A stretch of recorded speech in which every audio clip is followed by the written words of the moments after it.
지난 한 주간의 중요 뉴스를 살펴보는 시간 뉴스원입니다. 오늘도 보도국 김은혜 기자 나와 있습니다. 어서 오십시오. 안녕하십니까. 예, 역시 소식이 많지요? 네, 새 정부 소식입니다. 이재명 정부가 출범한 지 보름 만에 올해로서는 2차 추경, 새 정부로서는 첫 추경을 처리했습니다. 네, 주로 내수와 민생 경제 회복에 중점을 뒀다지요? 세출 기준으로 20조 3천억 원 규모인 이번 추경 중 이 가장 많은 관심 그리고 논란이 됐던 게 이재명 대통령의 공약이기도 했던 온 국민 소비 쿠폰이 있습니다. 민생회복 소비 쿠폰에 쓰이는 예산이요 13조 2천억 원으로 추경안의 절반을 차지하는데요. 정부는 보편 지급이 아닌 소득별로 선별해서 지급을 하기로 했습니다. 일단 512만 명인 상위 10%에는 15만 원, 그리고 4,200여만 명의 일반 국민은 25만 원, 그리고 차상위 38만 명에게는 40만 원, 그리고 기초수급자 271만 명은 50만 원을 지급하는데요.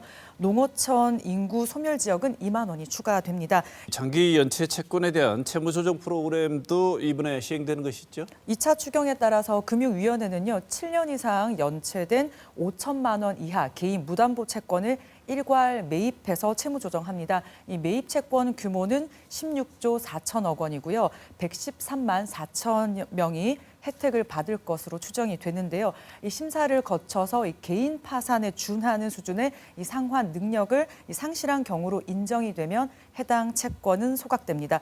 또 채무에 비해서 상환 능력이 현저히 부족하다고 판단이 되는 경우에는요, 원금을 최대 80% 감면해주고 이 분할 상환 기간을 10년으로 늘리는 채무 조정이 이루어지는데요. 이 소요 재원은 8천억 원으로 추정하고 있습니다. 네, 지금 상황이다 보니 필요한 시기로 보이기도 하는데, 그런데 여전히 나라 살림이 괜찮을지 우려가 나올 수밖에 없는 상황이기도 하죠. 네, 이번 추경으로요, 올해 총 지출은 702조 원으로 지난해보다 6.9% 늘어나게 되고요. 또 지출이 늘면서 이 관리 재정 수지 적자 규모가요, GDP 대비 지난해 3.3%에서 올해 4.2%로 높아지게 되고, 이 국채 발행 증가로 이 국가 채무가요 1,300조 원을 넘겨서 GDP의 49%에 달할 전망입니다. 나라빚 비율이 좀 나쁜 건 아니지만 이 빚이 늘어나는 속도는 좀 주의해야 할 필요가 있다. 이런 시각이 전문가들 사이에서 나오고 있는데요. 재정 건전성 악화를 좀 감안을 하더라도 이 소비와 투자 활성화가 이 경제 회복으로 성장 회복으로 가는 이 선순환 구조를 만들겠다. 이것이 정부의 의지입니다. 지금 워낙 경제 지표가 좋지 않아서요.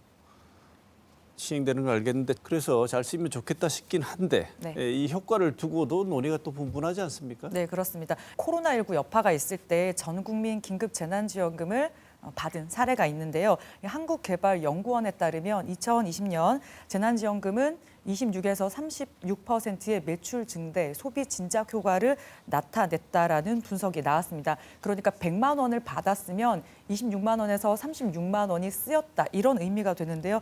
반면에 이 나머지 것들이 소비로 이어지지 않고 뭐 빚을 갚거나 저축하는 데 쓰였다, 이런 분석도 있습니다. 가장 많은 지적이요, 반짝, 그러니까 효과가 단기간에 그친다라는 거거든요. 이 소상공인 체감 경기 지수를 좀 살펴보면 2020년 4월에는 73.8%였는데 긴급 재난지원금이 지급이 되는 그 시기에 5월에는 88.3으로 높아졌다가 6월부터 다시 하락세를 보였다는 결과도 있습니다. 채무 탕감과 관련을 해서도요, 그간 그럼 성실하게 빚을 갚아온 사람들은 어떻게 되냐, 역차별이란 얘기도 나오고 있고요. 또 버티면 되나 하는 이런 인식을 심어주면서 도덕적 해이를 불러올 수 있다, 이런 비판도 따라붙습니다. 2차 추경안은요, 오는 23일쯤에 국회에 제출된 예정인데요. 민주당이 다수당인 만큼 무난한 통과가 또 예상이 되긴 하지만 벌써부터 국민의힘 포퓰리즘이라고 비판을 하고 있습니다. 이견을 잘 수렴을 해서 이왕 크게 쓰는 돈 언발의 오줌 누기가 아니라 정말 필요한 것에 꼭 효과를 내는 그런 조치가 좀 됐으면 하는 바람입니다. 네, 어떻게 이번 추경으로 지금 경제 상황을 전면적으로 회복시킬 수 있겠습니까? 다만 이번 추경이 경기 회복에 마중물이 되기를 기대해 봅니다. 네. 네, 다음 소식 전해주시죠. 네, 홍준표 전 시장이 떠났지만 대구에는 홍준표 시장이 남긴 과제가 여전히 현재 진행형인데요. 홍준표 전 시장이 밀어붙였던 박정희 기념 사업이 철회되거나 잠정 보류되고 있습니다. 네, 동대구역 외에 다른 지역에도 동상을 설치하려고 했던 계획은 철회됐죠? 네, 대구시가 동대구역 외에 올해 10월에 개관 예정인 대구 대표도서관 앞에 이 박정희 동상을 세우고 옆에 있는 공원은 박정희 공원으로 하겠다 이런 계획을 밝힌 바가 있는데요. 잡힌 예산은 7억 원이었습니다. 공모를 통해서 동상을 건립할 디자인과 작가도 확정을 했는데요. 최근에 내부 회의를 거쳐서 이 사업을 하지 않기로 하고 공모 선정자에게는 위약금도 지급을 했다고 합니다. 이미 세워진 박정희 동상의 운명에 대해서도 관심이 쏠릴 수밖에 없을 것 같습니다. 대구시가 동대구역 광장에 동상을 추진한 지난해 12월 13일에 국가철도공단이 대구지방법원에 박정희 동상 공사 중지 가처분 신청을 낸 바 있습니다. 당시 대구지법은요, 동상이 이미 세워져서 가처분 신청에 실익이 없다는 점을 설명을 하면서 철거를 포함하는 신청 취지 변경을 검토하는지 국가철도공단에 물었는데요. 첫 기일 이후에 공단은요, 대구시를 상대로 박정희 동상 철거 본안 소송을 냈습니다. 대구지법 민사 11부는 6개월여 만인 오는 7월 3일에 첫 공판을 여는데요. 결과에 따라서 박정희 동상 존치 여부가 결정될 전망입니다. 국가철도공단은요, 박정희 동상이 불법 시설물이다. 그리고 대구시는 아니다라는 입장인데요. 여기서 이 불법 여부를 가릴 쟁점은 이 동상이 세워져 있는 동대구역 광장이 그러면 누구의 소유냐 이겁니다. 공단은요, 아직 준공 처리가 되지 않았기 때문에 공단 소유다. 그렇기 때문에 소유지와 협의하지 않은 시설물은 불법이다라는 입장이고요. 대구시는 실질적으로 이미 준공이 된 상태고 다른 시설물들도 설치를 했지만 그가 문제가 되지 않았다면서 맞서고 있습니다. 박정희 기념사업 조례 폐지 청구, 네. 이건 어떻게 진행 중인가요? 박정희 우상화 반대 범시민운동본부가 시민 14,000여 명의 서명을 받아서 박정희 대통령 기념사업 지원 조례 폐지안을 청구를 했고요. 대구시 의회도 수리 여건을 갖췄다면서 수리를 했습니다. 그리고 이후에 주민조례 발안법에 따라서 시의회 의장 명의로 폐지안이 발의가 됐는데요. 지난 10일에 시작된 대구시 의회 317회 정례회 안건으로 상정이 되지 않았어요. 의회는 검토할 시간이 좀 빠듯했고 의안이 미리 정해진 의안 일정이 있기 때문에 이번 회기에는 빠졌다 이렇게 얘기를 했지만요. 일부러 미루는 거 아니냐 이런 비판도 받고 있습니다.